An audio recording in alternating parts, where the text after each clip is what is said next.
Hello and welcome to Buckman's Model Mania. Today we're going to be working on the the Fanhome Batmobile. I saw Red D'Agostini. I was like, what? No, it's actually Fanhome. The Fanhome Batmobile Stage 21. Let's go ahead and get the book open, and then we'll get the parts open.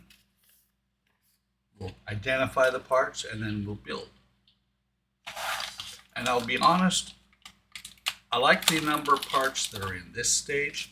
But the next couple of stages after this are a little bit disappointing because stage 2 was an entire wheel. Stage 23 or 22 and 23 are the build of the second wheel.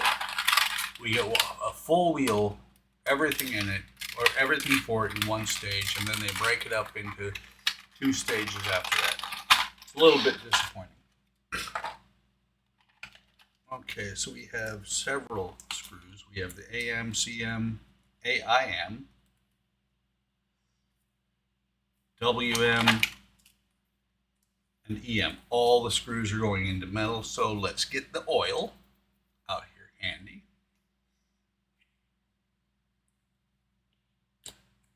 Let's see if we can get the oil. Oh, no, not the oil's going to work today. It doesn't always work. Excuse me. Okay, so we have shock absorber rod, the front upper suspension arm, we got the spring, shock absorber mount, shaft here,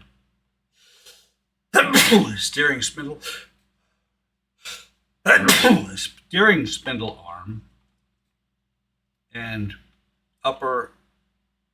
lower and upper arm ball.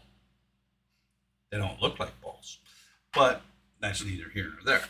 So let's go ahead and turn the page and let's get building after a small break for me to blow my nose because after sneezing 3 times, it is running. I'll be right back.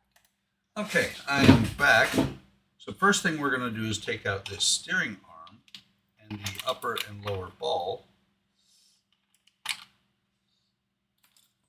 Tweezers, stay there. And I need to look at these and see if there's any way to tell the difference. I mean, they do look different, but they're different from each other. I just need to look in the book. It looks like G, which is the lower ball, is smaller. And you can see it there. This one is a little bit more round, smaller than this one.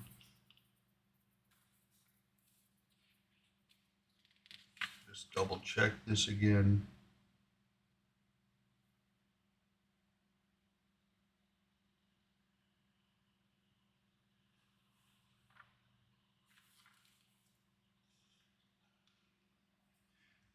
Looking at it, and it actually looks different.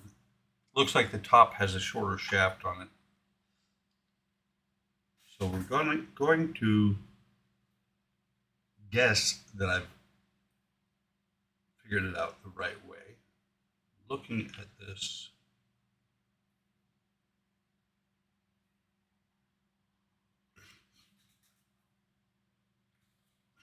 just right now trying to figure out, okay, that's how it goes on here. So kind of decided this one was the lower, this one is the upper. It's unfortunate they don't have them a little bit better labeled. They don't have something really denoting. I mean, even a label on the blister pack would be great. And then we need 2 WM screws, 2 of the 3 WM screws. Not the big one. That one. PHO rather than the PH1.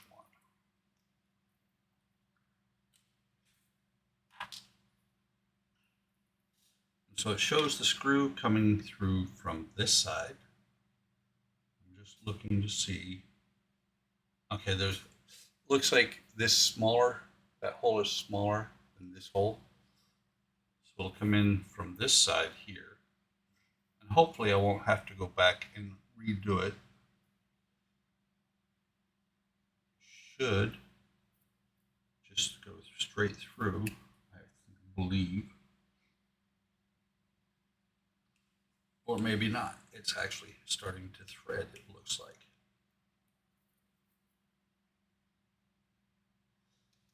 Maybe the threads are all on the piece in the center, and it looks like the PH1 is probably the screwdriver to go with because it's not going in easily.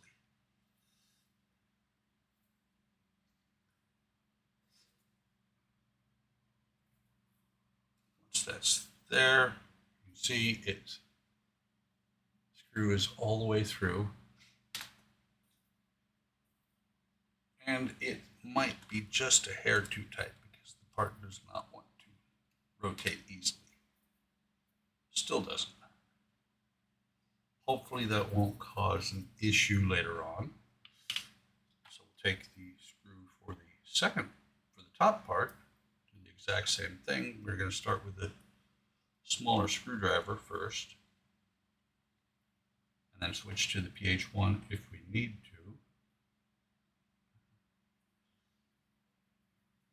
And it's actually going through a little bit easier.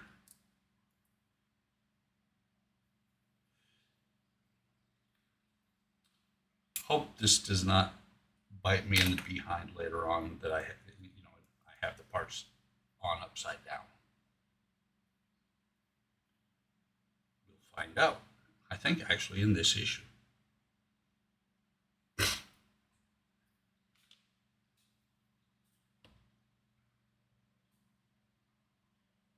I think that's right. That's how that looks once those are on. You can see a little bit of extra oil left on there, and that screw's head is sticking out just a hair. So let's tighten it further down. That's better. Now the screws are both snugged all the way down. Set this off to the side, because the next part we're going to deal with is the upper arm assembly. What we've got here is the rod, as they called it. Just looking, it doesn't look like it's directional. Looks like it can go on either way. So it can go this way. Oh, actually, no, it cannot. There you go. No screw holes. So it can go on this way or this way. Either way fits. So let's grab two of the CM screws. These are actually smaller screws. They should actually work with the PHO. And there's more than three. So there's more than the CM screws will be used somewhere else as well. And it's going to go on here. Get the two holes there for the posts to go into. The posts are going to go in here just like this, and then I'm going to, if I can manage to keep a hold of it, dip the oil in, thread the screw in, get it started, grab the other one, dip it in the oil, and do the same thing on it, and then tighten them both all the way down. You can see my lack of depth perception there, because I hit everything but the hole. There we go. It's in the hole, tighten it all the way down, go back to the other one, tighten it the rest of the way down.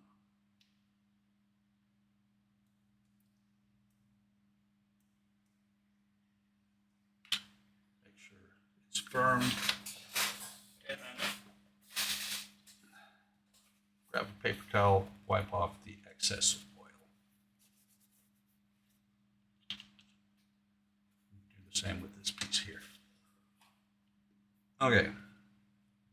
Next thing we do is we take the upper suspension arm.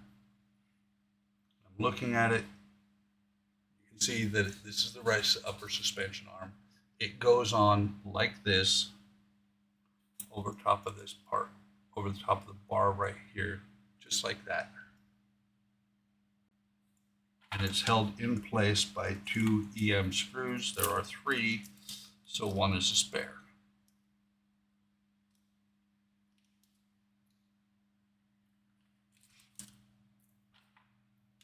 We're going to dip the first one in the oil.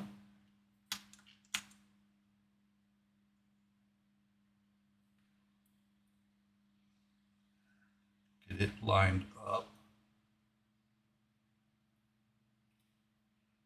This is one of those times when you feel like you need a third hand.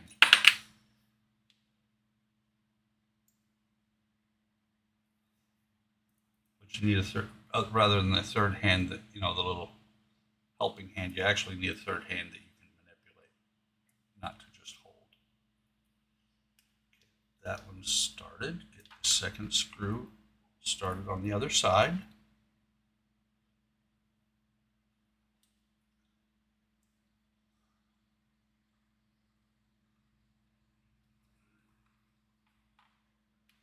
Come on, get in there. There we go. Tighten it down. And since this is a part that will move, I'm going to tighten it down snug and make sure that it is still able to move freely. Freely being that I can move it by pushing it, not that it falls when I let go of it. So it doesn't fall, but it does move relatively freely. And by moving that back and forth a little bit, I actually loosened it up to where it is a little bit freer. Now we're going to set these parts aside.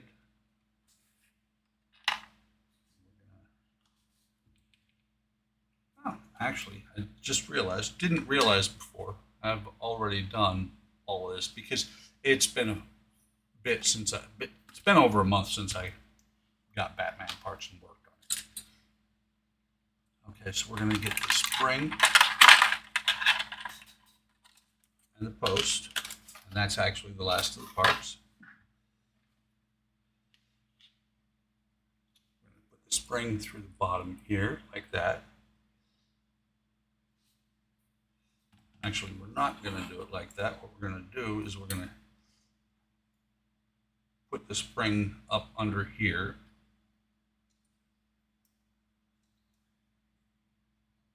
A little bit iffy on how to do it.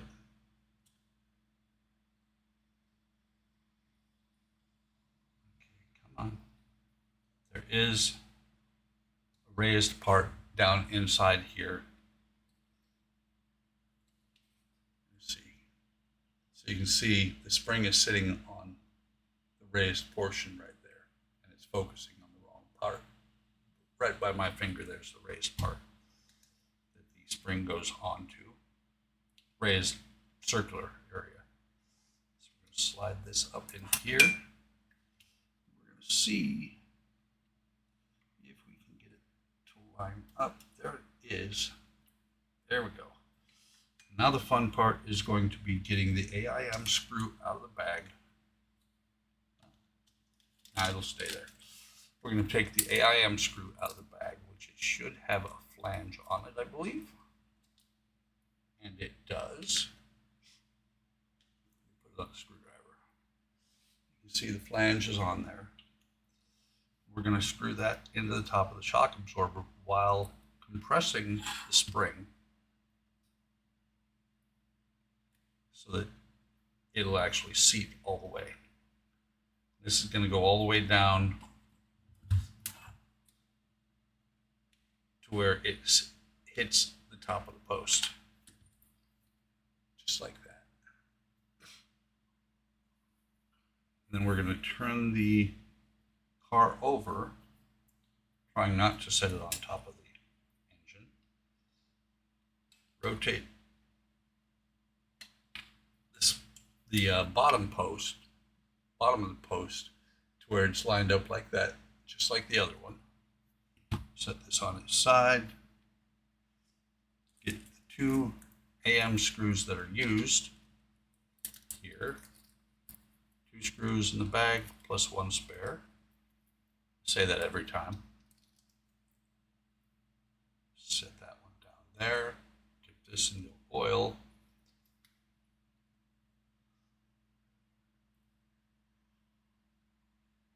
I have seen comments out on the internet. I agree, it would be nice to have the, if they'd have put a turbine engine in model, but this is a model of the 66 Batmobile as seen in the show, not as seen as it would have been if it had been a real car. So I'm okay with the V8 engine. Tighten those both down. That one's tight. Double check with the larger screwdriver. Good. Good. I did build the 66 years ago as a 1/25th scale, and I put the V8 engine in it as well. Okay, so now that that's in place, we're going to take, I've still got the car upside down. I'm not going to set it upside down. So we're going to take this part here. We're going to set the steering arm on here like this. This pin here is going to go into this hole right here. Just like that. Looking, let me just double check something here. They are different size pins. I got it together right, because this pin would not fit into the arm there. So we're going to put this on here like this, and then we're going to find another one of the AIM screws, sorry, ones with flange. And if I can get it out, dip it in the oil, then I'm going to pick it back up and put the screw into the bottom of this arm, the steering arm. And I'm very leery. I keep bumping the fan. I don't want to break the fan off. This is very precarious, actually. So I'm tightening this screw down. Okay, that's snug, and it still moves. Let's wipe off the excess oil real quick here. Turn it over so that you can see it. There it is. Very much like this one here, except for this one's a little bit snugger. It should work out regardless. Now we're going to take this assembly with the, what was that called? Let's go back. Let's see. Oh, the shock absorber mount. Okay. But we're going to take this, set this on here. Well, this is the shock absorber mount. We're going to put this on here like that. We're going to secure it with 2 CM screws here.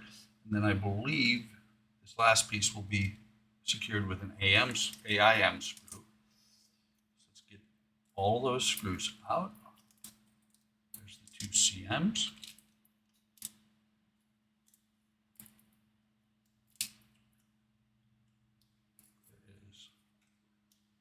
AIM screw.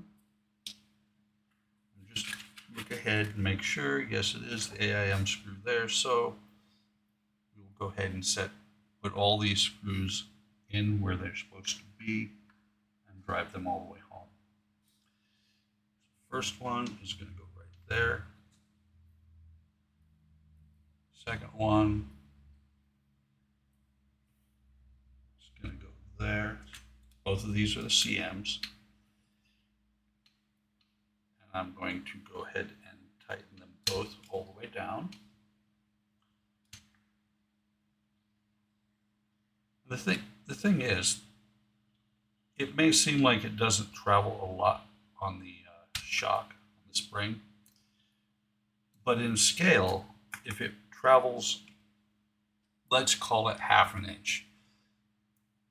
With this 1/8 well, with it being a 1/8 scale car, if it travels half an inch, that would be 4 inches on a full scale car, which is quite a bit of travel. This last one here, tighten it down. And let's see. Let me see if I can snug that just a hair further down. There we go. And that is all there is to do in this stage. You can see now we've got the engine in place, got wires and we've got wires and tubes running everywhere. We've got the steering arms both on, we've got the fan belts work on there, which actually turn the pulleys. So it's coming along nicely. That feels loose. Let me see if I can tighten it up. Yeah, it's still a little bit loose. It's not going to matter in the grand scheme of things, because when this attaches to the chassis, it's going to tighten everything up. Wow, that's loose 6 ways to Sunday. Let me do this real quick. Pardon me, I was about to do the outro, but I find things that I don't like, I fix them right away. Okay. Don't touch it, let it be, so that you don't mess with it anymore. But yeah, I'm liking the way it's coming along. It's really nice. I do, and you'll see in the next Batman video that the next couple of issues are going to go really quick because they're not a lot of parts. So, pardon me. Like, subscribe, and hit the bell icon to be notified of any time I post new content. Leave a comment. I love comments. I respond to every one of them, or I attempt to. Some comments, people leave a whole bunch of emojis, and there's not much to respond to them. Take care of yourselves. Take care of each other. Have a great day. Have a great day tomorrow, and I will see you in the next video.